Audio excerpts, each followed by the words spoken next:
महिलाएं जिन्हें खासकर ये लगता है कि उनके पति का रिलेशन किसी और के साथ है या फिर कोई महिला उनके पति के ज़बरदस्ती सिर हुई पड़ी है या गले पड़ी हुई है, तो आज हम इस वीडियो में बताएंगे कि उसको आप कैसे जान सकते हैं, उसकी क्या कंडीशंस होती है। यदि अगर आपके हस्बैंड की कुंडली में या फिर वर्षफल की कुंडली में भी अगर वो ऐसी सिचुएशन आ रही है तो आप ध्यान रखिएगा कि उस समय ऐसी स्थिति उत्पन्न हो सकती है। तो चलिए वीडियो की शुरुआत करते हैं। स्वागत है आपका हमारे इस यूट्यूब चैनल पर।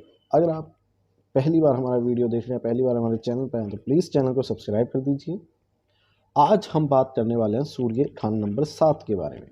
यदि सूर्य खाना नंबर 7 में हो तो उसके क्या फल मिलते हैं, अच्छे फल मिलते हैं, बुरे फल मिलते हैं, किस स्थिति में उसके प्रभाव का असर होता है। और आज हम जानेंगे और सीखेंगे कि किस तरीके से उन उपायों का, उन घरों का क्या रिलेशन होता है इस सूर्य खाना नंबर 7 से।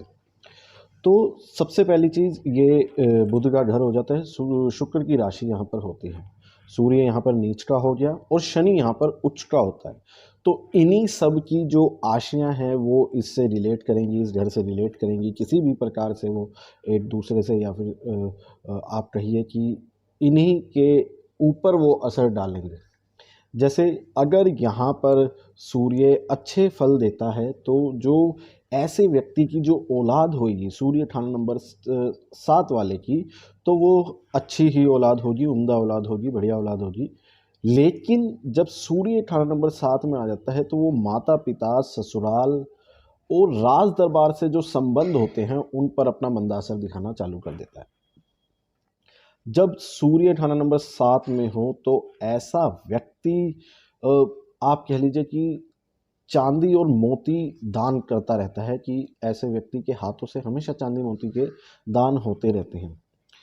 इस व्यक्ति के पास आप देखेंगे कि कमाल का हौसला होता है। ये बहुत ही, इसके जीवन में बहुत सारी परेशानियां आती हैं, लेकिन वो उन परेशानियों को इस तरीके से सोल्व करता है, उनका मुकाबला करता है, कि जिसकी वजह से ये कहा जाता है कि जो सूर्य खाना नंबर 7 वाला व्यक्ति है उसका हौसला बड़ा ही ज़बरदस्त होता है। अब अगर सूर्य खाना नंबर 7 में है तो ये पार्टनरशिप का है, गृहस्थी का है। तो ऐसी सिचुएशन में यदि सूर्य अपने अच्छे प्रभाव दे रहा है तो जो हस्बैंड वाइफ होंगे उन दोनों की उम्र को ही सूर्य वहाँ पर लंबी उम्र बना देता है।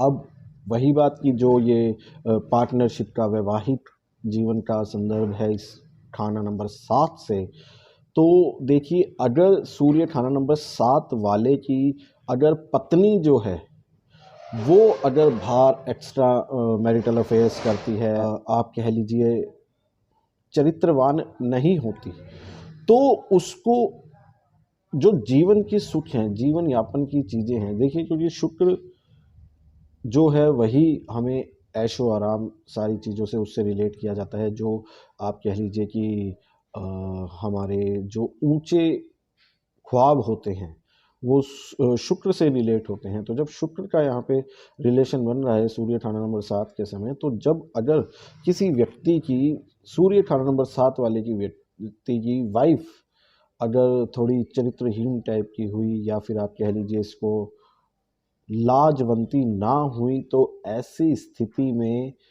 उसके ऊपर काफ़ी नेगेटिव प्रभाव पड़ता है। यहाँ तक कि उसको अपने घर पर भी, यानी कि सूर्य खाना नंबर 7 वाले के ससुराल पर भी इसका नेगेटिव प्रभाव देखने को मिलता है, वो भी बर्बाद हो सकते हैं। और अगर वो ऐसी ऐसी सिचुएशन नहीं हो रही है तो यहाँ पर धन दौलत पर भी काफ़ी नुकसान आने के चांसेस हो जाते हैं। सूर्य खाना नंबर 7 के समय यदि शनि, बुध या फिर केतु, इनमें से कोई भी जब खाना नंबर 2 में चला जाता है तो ऐसी स्थिति में उस व्यक्ति का शुक्र बर्बाद हो जाता है। यानी कि स्त्री का सुख वहाँ पे आप हल्का मानिए। शुक्र से रिलेटेड जितनी भी चीज़ें होती हैं वो वहाँ पर नेगेटिव प्रभाव देती हैं। क्यों देती हैं, देखिए दोस्तों इसको रिलेट करते हैं। जब लाल किताब के अंदर कहा गया है कि किसी भी खाने से, आप समझिए इस तरीके से समझिए कि कोई भी खाना ले, आप खाना नंबर 7 को ना ले, यदि कोई भी ग्रह अपने से बैठे हुए 8वें घर पे होता, जो कोई ग्रह हो वहाँ पर वो टक्कर मारता है। ये लाल किताब में है कि ये एक लाल किताब का रूल है कि अपने से 8वें बैठे ग्रह को लाल किताब के अंदर टक्कर मारी जाती है। तो ऐसी स्थिति में यदि इनमें से कोई भी आता है तो जो उसका घर हो गया, क्योंकि 2 नंबर स्थान भी जो कहेंगे वहाँ भी 2 नंबर राशि भी शुक्र की गिनी जाती है। तो इसीलिए जब शनि केतु या फिर बुध 2 में जाते हैं और सूर्य 7 की स्थिति हो तो ऐसी सिचुएशन में स्त्री मतलब ये शुक्र का सुख जो होता है वो बिल्कुल बर्बाद हो जाता है। देखिए यदि वहीं खाना नंबर 2 में सूर्य के मित्र आ जाते हैं, जैसे कि गुरु, मंगल और चंद्र आ जाते हैं, तो वो एक आपको ऊंचे दर्जे का मंत्री बना देते हैं। और यदि खाना नंबर 2, 3, 5 में बुध या गुरु उम्दा हो जाते हैं, अच्छे हो जाते हैं, तो ऐसी स्थिति में व्यक्ति की जो जीविका है वो कभी मंदी नहीं होती। यहाँ तक कि ऐसे व्यक्ति का जो निवास होता है, मतलब अपने जिद्दी मकान से दूर ही होता है, आप कह लीजिए वो दूर प्रदेश जा सकता है, वहाँ पे अपना जीवन यापन करता है, लेकिन जो उसका अंत समय है, अंत समय में वो अपने घर में ही आके व्यतीत करता है और उसे अंत समय में अपने ही घर में मृत्यु प्राप्त होती है। अब आप देखिए यदि कुंडली में सूर्य 7 के समय यदि बुध उच्च हो जाए या फिर खाना नंबर 7 में ही आ जाए या फिर मंगल खाना नंबर 7 में आ जाए तो ऐसे व्यक्ति की आमदनी बहुत अच्छी हो जाती है। इस सिचुएशन में ये सारी कंडीशन जो अभी हमने बताई, ये सारी कंडीशंस सूर्य के नेक प्रभाव की थी, जब सूर्य खाना नंबर 7 में नेक प्रभाव देगा। अब हम बात करते हैं कि यदि सूर्य खाना नंबर 7 में अपने बुरे प्रभाव देता है तो वो किस किस प्रकार के देता है। देखिए दोस्तों, पहली चीज़ मैं आपको एक चीज़ क्लियर कर दूं कि कोई भी चीज़ आप लोग फ्री में ना लिया करें। सपोज करिए कि आप किसी से कुछ लेते हैं तो वो भी एक तरीके से आप किसी से उधार ले रहे हैं या फिर ऋण ले रहे हैं या कर्जा ले रहे हैं। तो खासकर इन चीज़ों का ध्यान रखिए। कोई भी चीज़, कोई भी तत्व, कोई भी धातु आप किसी से फ्री में ना लें। सपोज करिए कि आप ये वीडियो देख रहे हैं, तो अगर आपको इस वीडियो से कुछ भी लाभ हो रहा है तो आप इस वीडियो को ज़रूर लाइक कीजिए। उसका मूल्य एक लाइक या कमेंट के रूप में ज़रूर चुकाएं। अगर आपको ज़्यादा अच्छा लग रहा है तो आप हमारा चैनल सब्सक्राइब करिए, क्योंकि क्या होता है किसी भी चीज़ का ऋण लेना हमारे को ऊपर कर्जा ही हुआ एक तरीके से, लेकिन अगर आपको वो अच्छा लग रहा है तो आप उसको पे करिए। कोई भी चीज़ फ्री में ना लीजिए। अब बात करते हैं सूर्य के नीच प्रभाव के बारे में। देखिए यदि जब सूर्य खाना नंबर 7 में नीच का हो जाता है तो ऐसी स्थिति में जो व्यक्ति की जो बुआ है, कई जगह उन्हें फूफी कहा गया है, तो जो बुआ होती है और जो फूफी आप कह लीजिए कि उनकी हालत काफ़ी ख़राब हो जाती है सूर्य खाना नंबर 7 के समय जब वो मंदी स्थिति में होते हैं। दूसरा, ऐसे व्यक्ति की जो औलाद होती है, जब सूर्य का प्रभाव मंदा हो रहा हो, वहाँ पे नीच हो रहा हो, ज़्यादा ही बुरा कर रखा हो, तो ऐसी स्थिति में हो सकता है कि उस व्यक्ति की जो संतान है वो या तो गूंगी पैदा होगी या पागलपन उसके अंदर देखा जा सकता है। अब ऐसी स्थिति में यदि सूर्य खाना नंबर 7 में अकेला बैठा है, कोई भी कंडीशन अभी की आप देखिए कि अभी कोई सी कंडीशन मैच नहीं चल रही, लेकिन अगर सूर्य खाना नंबर 7 में यदि आपका अकेला बैठ जाता है तो भी यह जो स्त्री का सुख है उसको शुक्र को तबाह करता है।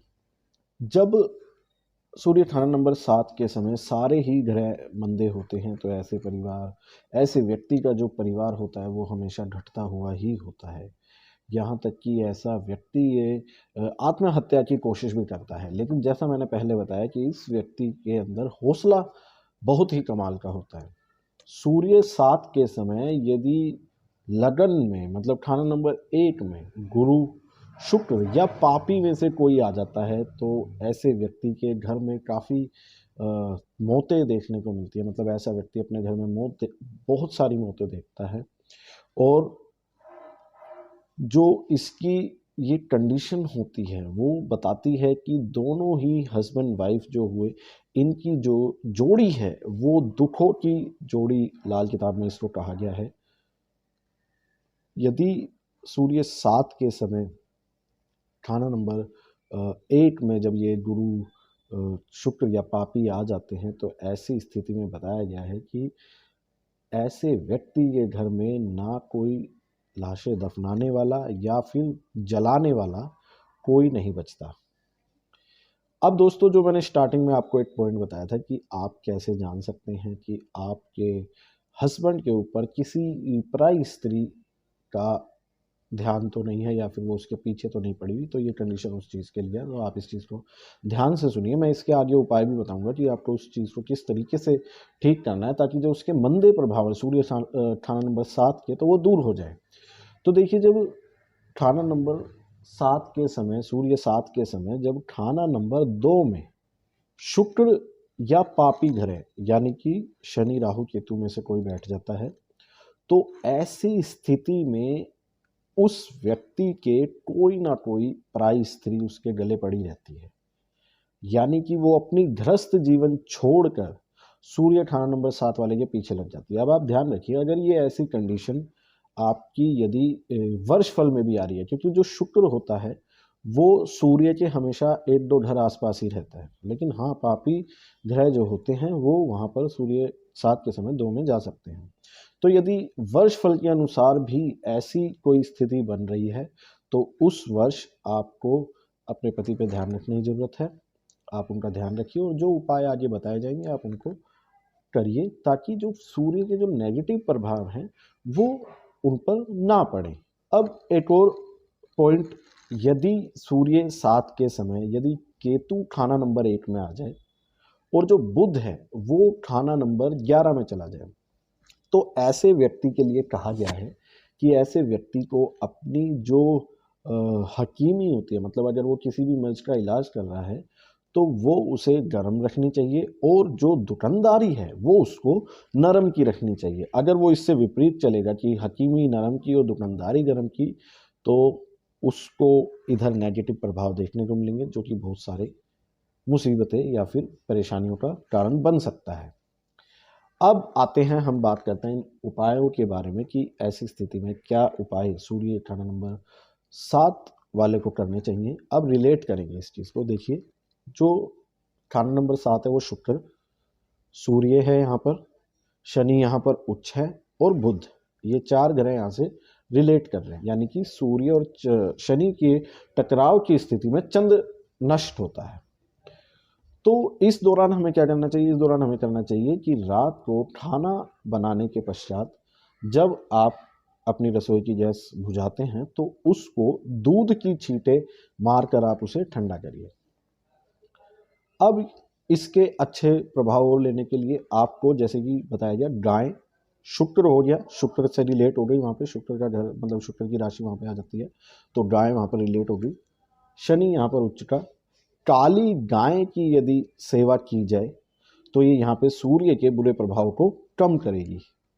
अब बुध का भी घर है, तो यदि बिना सींग वाली गाय को बुध कहा गया है, बिना सींग वाली गाय, गाय शुक्र, बिना सींग वाली बुध, तो यदि बिना सींग वाली गाय की यदि सेवा की जाएगी तब भी यहाँ पर आपको काफ़ी अच्छे परिणाम देखने को मिल सकते हैं।